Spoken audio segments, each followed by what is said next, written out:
2025 թվականի հունվարի 1-ից հարկային օրենսգրքում տեղի են ունեցել մի շարք փոփոխություններ, որոնք իրենց մեջ պարունակում են բավականին լուրջ ռիսկեր։ Մասնավորապես, առաջինը, հարկային մարմինները այլևս գալիս են ստուգման ոչ միայն տարեկան ռիսկային ցուցանիշներով, այլ առաջնորդվելով ներքին համոզմամբ։ Ստացվում է, որ եթե հարկային մարմինը գտավ, որ դուք կասկածելի տնտեսվարող սուբյեկտ եք, կարող է մտնել եւ ձեզ մոտ ստուգում իրականացնել։ Իսկ սա համաձայնվեք արդեն հղի է մի շարք կոռուպցիոն ռիսկերով եւ այլ վնասակար հետևանքներով։ Երկրորդը, այլևս հարկային մարմիններն իրավասու են մտնել տնտեսվարողների մոտ եւ ասել՝ դուք ունեք X ապրանքներ, ձեռք եք բերել Y ապրանքներ եւ իրացրել եք Z ապրանքներ։ Ցույց տվեք դրանց ապրանքային մնացորդը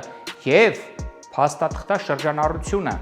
Այսինքն ստացվում է, որ նրանք ազատորեն կարող են մտնել եւ ապրանքների ստուգում իրականացնել ցանկացած տնտեսվարողների մոտ։ Եվ երրորդը, հարկային տեսուչներն այլևս իրավունք ունեն տեսանկարահանելու ստուգման ողջ գործընթացը եւ հնարավոր է դա օգտագործվի ձեր դեմ վարչական դատարանում։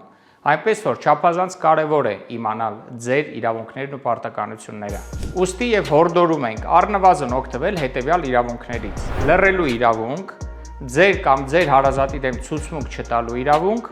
եւ վարույթի նյութերին ծանոթանալու իրավունքից։ Այսինքն առնվազն պահանջեք ձեզ ներկայացնեն ձեզ վրա բերվող վարույթի նյութերը եւ եթե որևէ փաստաթուղթ ստորագրում եք, անպայման ստիպեք, որպեսզի հնարավորություն ընձեռեն առարկություն ներկայացնեք այդ փաստաթղթի տակ, եթե ունեք այդպիսիք։ Ձեր ռիսկերը մեծապես կնվազեն, եթե դիմեք իրավաբանական աջակցության եւ ամբողջ ստուգման գործընթացը ուղեկցվի բանիմաց եւ փորձառու իրավաբանների կողմից։